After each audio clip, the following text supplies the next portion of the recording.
You ever wonder how a life can just disappear right in front of you? One day you're the man in your own house, and the next, you're just another piece of furniture, quietly collecting dust while everyone else walks right past. That was me, Quentin Marshall, 49, living in Atlanta, thinking I had it all figured out until the day I realized I'd been living in the shadow of a woman who could outshine the damn sun. See, I've always been the steady type. The guy who keeps his shirt pressed, who makes sure the bills get paid on time, who doesn't shout about what he owns or what he's worth. My old man worked the rails till his back gave out.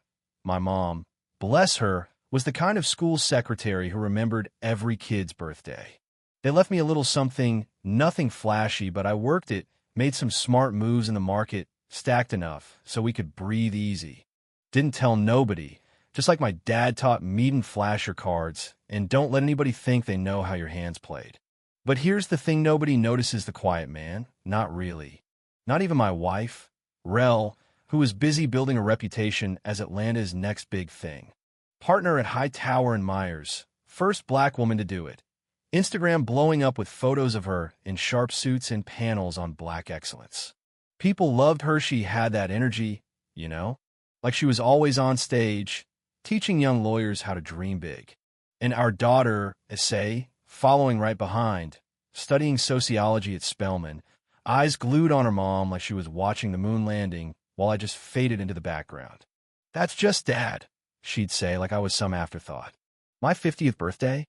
Michelle Rella threw a big party, high-rise rooftop, glass everywhere, the kind of place you need to Google just to find a restroom. All her friends there, music thumping, violinists playing Tupac, and right when I thought maybe tonight was about me, Rel grabs the mic, flashes that grin. If you told me 20 years ago I'd be here with Quentin Marshall, I'd have laughed. Who'd have thought the quiet numbers guy would end up with me? Let's be honest, y'all, I'm the hustler in this family. Everyone laughed, some a little too hard. I laughed too, but felt like swallowing a stone. By midnight, I was standing by the window, city lights stretching out like a promise I never made. After that, everything felt muted. I'd pay the bills, shuffle money between accounts while Michelle posted about her next big win, and SA texted for more book money or Lyft rides. Even our old poodle, Duke, started sleeping by Michelle's side of the bed, which, kind of stung. Michelle was always working, her phone buzzing with messages so many. I started to wonder if any of them were actually for me. Let me back up. A Saccone Sunday. I come upstairs, Michelle's laughing, FaceTiming some guy young, got that cocky Morehouse sound. "I'll call you back, baby," she whispers, snapping the laptop shut when I walk in. Yeah, that happened. After that, I started noticing things. A cufflink on the counter that wasn't mine. Michelle's perfume no longer vanilla, but something heavier, new. Meetings running late, her laugh a little too loose, especially around Thomas Hightower. Thomas, son of the founding partner Slick, always calling me sir but shaking my hand like he wanted to break it. Saw a text once. "Can't stop thinking about last night." Didn't even need to see the rest. I didn't blow up, didn't confront her. Just waited. Started double-checking our finances, saw how the money was moving. Designer shoes, fancy dinners, donations to the firm, SA's tuition bills stacking up higher than her grades. Thing is, all that success Michelle liked to brag about, I'd been the one quietly footing the bill, investing every dollar my parents ever left me, keeping the show running while she took the curtain call. One morning, I got up early, parked across from the firm, and waited. Watched Rel and Thomas get out of her car together, him with a hand on her back, her laughing like she hadn't in years. I went home, poured myself a coffee, opened a new spreadsheet. Started changing things. Quietly, surgically. Put the family trust behind a two-signature lock, mine and hers. Froze SA's card. Told her it was for account review. Talked to the firm's accountant. Made it clear that if my investment pulled out, their fancy expansion plans would crumble. Didn't make threats. Just stated facts. Then I waited. 3 weeks later, Michelle was out celebrating with Thomas. That's when I called in a favor to a buddy at the state bar, just nudged him. "You might want to look into Thomas Hightower. I hear things."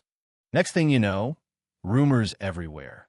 Missing funds, ethics complaints, expansion on hold. Michelle came home late, eyes haunted, said something was up at work, then went straight to bed. phone buzzing all night. Next morning, she got called in for a review.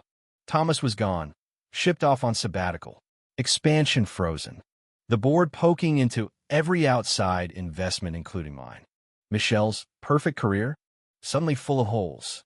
SA's meal plan declined. She called me furious. Dad, what's happening? I told her, plain and steady. The trust is being restructured. You want to stay at Spellman? You're going to have to work part-time. She hung up on me, posted some cryptic tweet about family betrayal. Sympathy rolled in from her friends, but not much else. Michelle lost her mind, called Thomas a coward, stormed into the founder's office, but all she got was a stack of complaints and a suspension. News hit. Hightower scandal disrupts diversity milestone.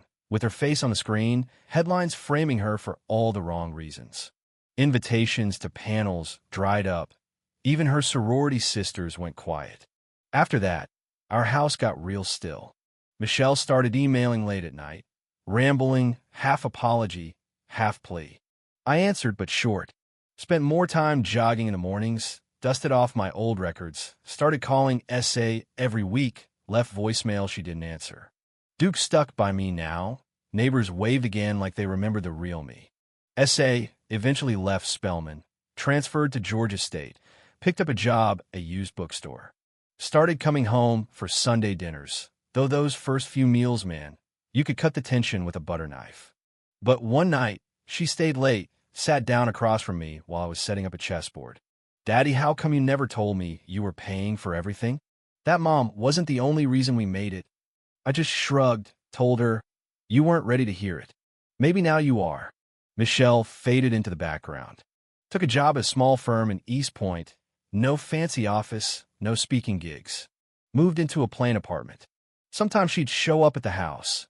Nothing in her hands but old regrets. I don't want anything, she said one afternoon, her voice raw. Not the house, not your money. I just want you to know I see you now. I see what I missed. I am sorry, Queen. Duke barked, tail wagging. SA paused on the stairs, listening. For a long moment, nobody moved.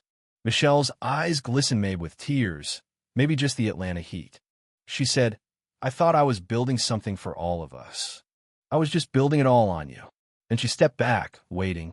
And that's the thing about choices, you get to make them, but you never get to dodge their consequences. I stood there, the quiet man at the center of the storm, realizing for the first time in years that I could write the next chapter mine, not theirs.